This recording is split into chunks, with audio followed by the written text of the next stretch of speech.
What's going on, everyone? Juicebags here, and welcome back to some Dungeon Defenders 2. The Embermount update has arrived on PC and is live right now on Steam. It is scheduled to go out onto consoles at some point on Thursday. We don't have a confirmed time or a specific date for sure that it's going to be Thursday on the release. However, the Embermount update should hit consoles within the next couple of days. Let's jump right on into the patch notes, which of course will be linked down in the description below.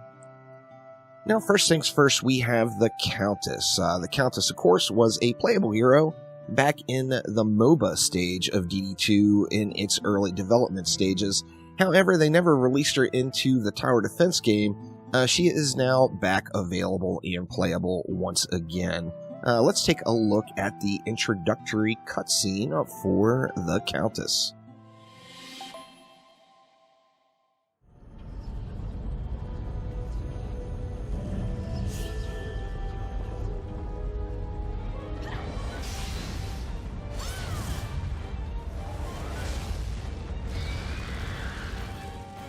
The Countess hails from a long line of Embermount flame wardens that specialize in the art of fighting with fire, binding any source of flame to do her bidding. Passive, Fury. Basic attacks also launch Phoenix projectiles that deal fire damage to all targets in a line. Scales with hero damage. Flame Surge. Slam your shield into the ground, summoning ethereal dragons that travel forward in a line and burn everything in their path. Call to arms. Rally yourself and nearby allies, increasing movement speed and damage dealt. Nearby towers also deal increased damage. Valiant Charge. Charge forward, becoming immune to damage and heavily damaging all enemies in your path. Holy Fire creates a flame barrier that reduces damage taken and heals over time.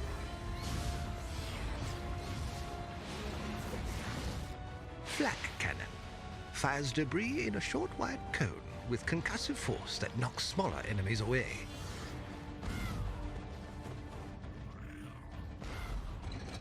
Oil Catapult launches arcing flasks that damage and oil enemies in an area.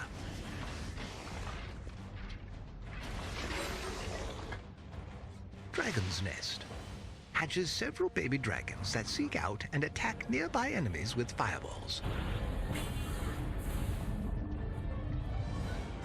Elder Dragon summons a powerful dragon that burns all enemies in a huge area, dealing high burst damage followed by sustained damage over time. Only one per hero deck can be summoned.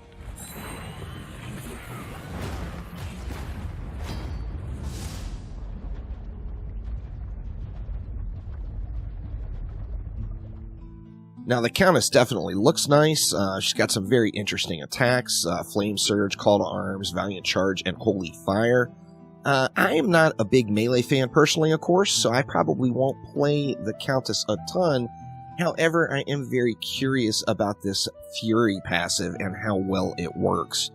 If you can viably play the Countess as a range hero, then I'll probably dip in and check out the Countess a little bit. However, just not a big fan of melee characters in really most games. Now, the Countess's towers, of course, do look incredibly cool. We got that flat cannon, the oil catapult, so we're going to be able to take care of the ignite combo and get that damage bonus right here with the Countess's towers alone. The Dragon's Nest, and then the Elder Dragon. I am very, very curious about the Elder Dragon and how well it's going to perform. It's one per account, so it's not like the Lavamancer Volcano, where you can make a dozen Lavamancers and throw down a bunch of volcanoes. You're only going to be able to get one Elder Dragon down, which, in my opinion, means that thing better be super, super powerful. Now, as far as Countess Shards, new hero equals new shards. Got lots of shards for the Countess as an active hero. We got Cataclysmic, Flame Cloak, Full Fury Restoration, Fury Speed, Heavy Armor, Heroic Charge, Holy Empowerment, Holy Restoration, Inferno, Inspired Shout, Melting Point, and Wildfire. And then we've got some towers as well, some new shards for those new towers. We got Lasting Conflagration, increases Elder Dragon burn duration. We got Dragon Flare, Dragon's Haste, Buckshot, Flare Up, Oily Overflow, Powder Shot, and Viscous Oil. Of course, there is a couple of new mods to go along with the Countess as well. We've got Flame Eater, plus damage to ignited enemies. And then we've got Motherly Instinct, increases the defense power of the Elder Dragon by a percentage for each dragon's nest near the Elder Dragon. Now, moving right along into a new difficulty. Now, new difficulty, of course, is very welcomed in any game, as this gives us another tier of loot. You no longer have to craft Chaos 9 loot. It will be just dropping on the ground. So it'll give everybody an opportunity to get up to Chaos 9. And there will not be Chaos 10 amps dropping. So you're not going to be able to craft an additional tier of gear. You're going to be able to get what's on the ground, and that is it. You'll have to work with that. Now, assuming Chaos 10 stuff might come in the future, but for right now, no dice, no Chaos 10. With a new difficulty, of course, comes a ton of new shards. There's some new shards, plus there's some shards that were moved into the Chaos 9 pool. And then some new mods. Counter Attack Chip, plus hero damage for 5 seconds after taking damage. Counter Surge Chip, plus ability power. Dodge Chip. This one's interesting. When taking damage, you have a percentage chance to dodge the attack. That one could be a very nice survivability mod. The First Strike Chip, damage to enemies above 90% health. This could be good as well for a nuke type character. Get that first shot off on get the big head on any of your nuke type characters. And then we got a swap crit damage chip and a swap crit chance chip. Now, if you're into swapping, these no doubt will be meta for you, without question. I personally am not a swapper, so I won't be using these. But if you are a swapper, these will be something you're going to want to take a look at.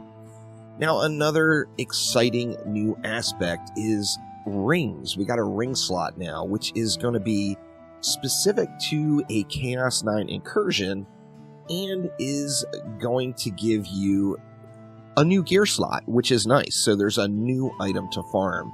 The rings available here. Prime 1 reward is the Ring of Speed. Prime 2 would be the Ring of Time. Prime 3, the Ring of Poison. Prime 4, the Ring of Water.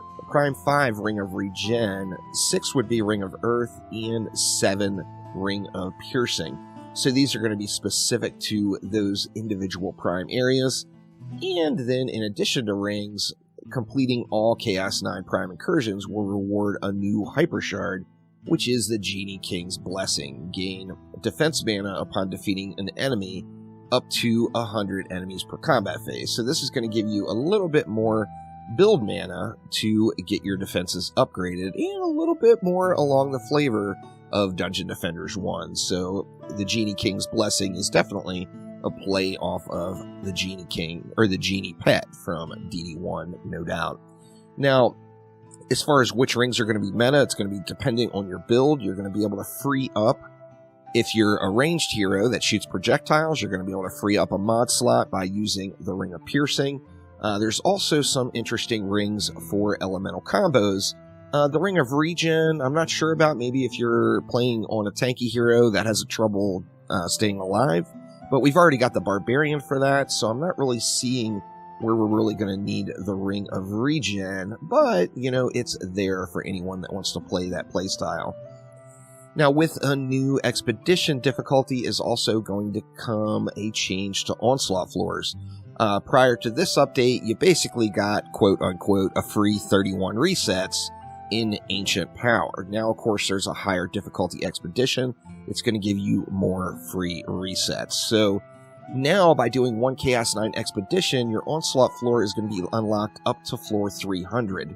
So, if you're doing Ancient Power resets, when you get to Ancient Power 51, you're going to start at 300, you're going to have to go up to 320. So by doing that Chaos 9 Expedition, we'll unlock 300, and then you'll have to push your way the rest of the way up to 320. There's also a new Onslaught lane added into for the Onslaught matches, Zerkers and Wyverns. It's going to be the new enemy plus a bunch of Berserkers. Sounds irritating. We'll have to see how that one goes. Those are added in Onslaught floors 350 and above, so just in that Chaos 9 bracket. Now we've also got a new map, the Embermount Volcano. This one, of course, is from DD1, or from DDE, and then DD1.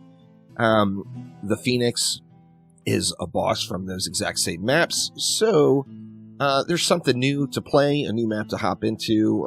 It's got some special rewards, so Embermount rewards, you're going to get that Flame Warden shield on all difficulties, and depending on the difficulty you're playing will depend on how many rewards drop.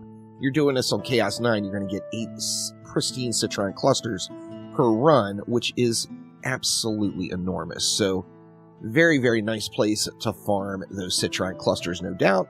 Additionally, it has the chance of dropping this Phoenix pet egg, and has a special item that comes along with it. The Smoldering Axe, Bow of the Phoenix, Molten Dagger, Wyvern Rifle, Ancient Fire Mace, Ember Scepter, Phoenix Tail Spear, Flame Warden Shield, Flame Warden Sword, and the Ring of Fire, which is an additional ring to these rings listed here. So Embermount is going to potentially unlock that Ring of Fire. Now, the Ring of Fire here, your primary attacks have a 30% chance of dealing additional % damage as fire damage. Now, this one makes it curious. If you want to get that Ignite combo going with your hero, then you could use an oil chip on your weapon and maybe the Ring of Fire, and you can self-ignite everything you're shooting at.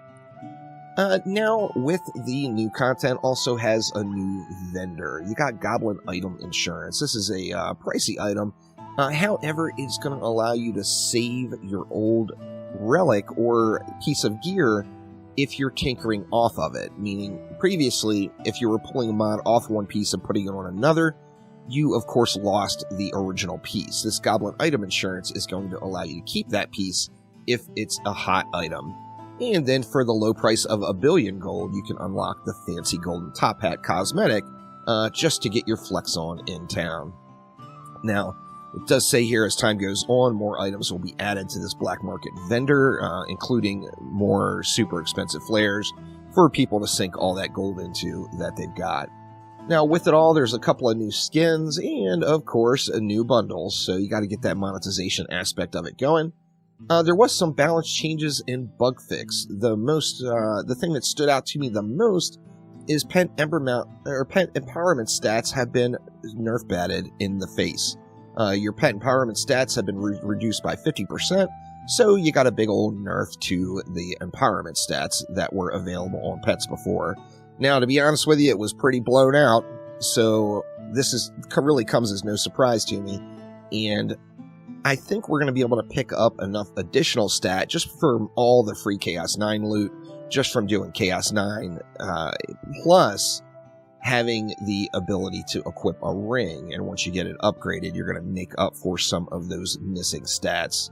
Quite a few bug fixes as well, and then some quality of life changes. Commas added into the total on the dummies. I don't really see that as a huge quality of life change, but it's there. We've got commas now. Oh, joy. Now, pet food boxes stacking is nice.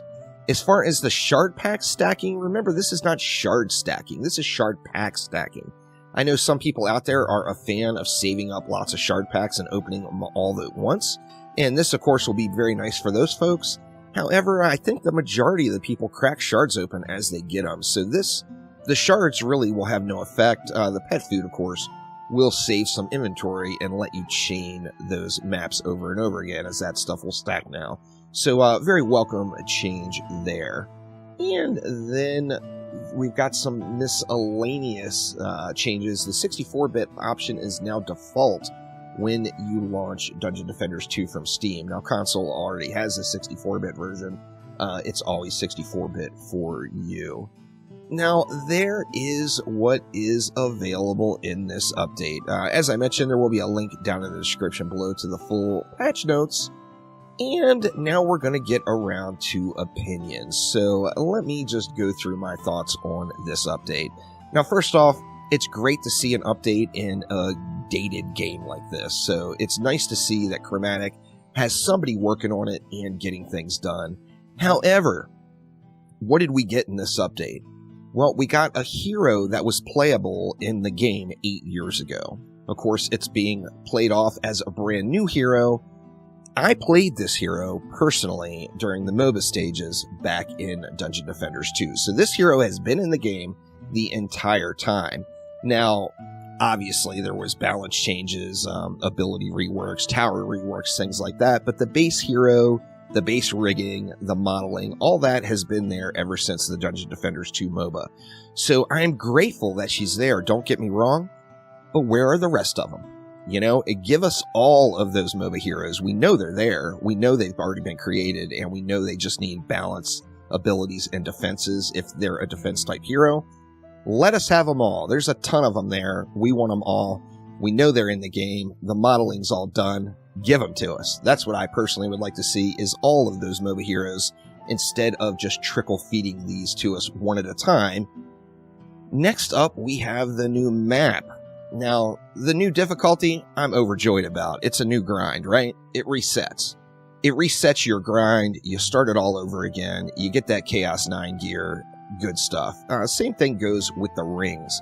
It's a new item. It's something new to the game. And it brings you a brand new grind. Now, the Embermount map. The Embermount map looks great. But it's a map that we've already played in not one, but 2 Dungeon Defenders games. That's one of the big complaints for Dungeon Defenders fans in a lot of different games right now, is they keep giving us the same maps over and over and over again. Now, obviously, there's a lot of fan-favorite maps in there. I'm personally not going to complain any if they bring Aquanos into DD2 or into Dungeon Defenders Awaken, as that's my favorite map personally. And everybody's got their favorite and they like to see it, but it's starting to feel like that's all we get. We don't have anything new as far as the maps or map designs coming in. And in fact, the Embermount map, even though it looks great, it's the exact same map. It didn't get a DD2 remake or reversion like the other revisited maps in Dungeon Defenders 2. Now, not to be a negative Nelly, we got obviously some good stuff going on here to hop back in and play Dungeon Defenders 2. But that will do it for now. Thank you all so much for watching, and I will see ya next time around. Take it easy.